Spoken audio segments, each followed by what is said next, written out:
Que Dieu vous bénisse partout que vous êtes en train de me suivre en ce moment. Je suis l'instrument de l'Éternel, berger Vinel Méchaud, présentateur de l'émission Maomita Wabalongi. Aujourd'hui, je suis venu exhorter quelqu'un.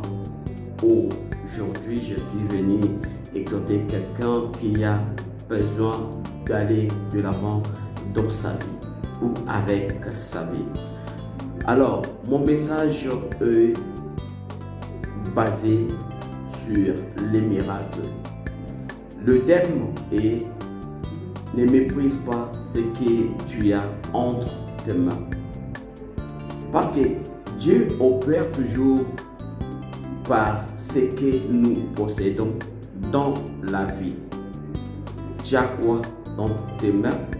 Et qu'est-ce que tu ignores et ou qu'est-ce que tu minimises dans ta vie?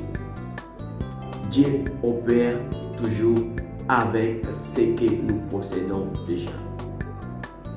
Mon message est tiré dans le livre des Rois chapitre 4, premier verset jusqu'à 7e verset.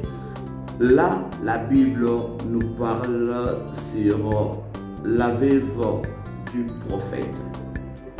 La veuve du prophète, pour elle, elle était déjà finie parce que lorsque son mari était décédé, il avait laissé beaucoup de dettes derrière lui. Mais lorsque les créanciers étaient venus pour prendre ses deux fils pour en faire ses esclaves, mais lorsque la veuve avait vu le prophète Élisée, et la Bible me dit que la veuve avait crié: prophète, tu sais que mon mari craignait Dieu.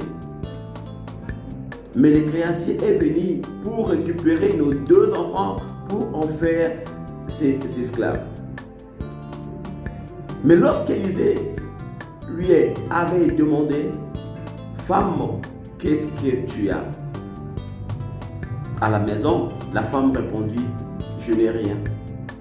Sa phrase a commencé par je n'ai rien. Or, Élisée, ou Dieu voyait déjà que la solution demeure toujours dans sa maison. Et bien aimé, ne minimise pas ce que tu as entre tes mains. Ne minimise pas.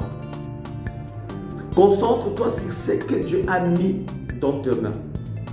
Je vois, il y a plusieurs de nos sœurs qui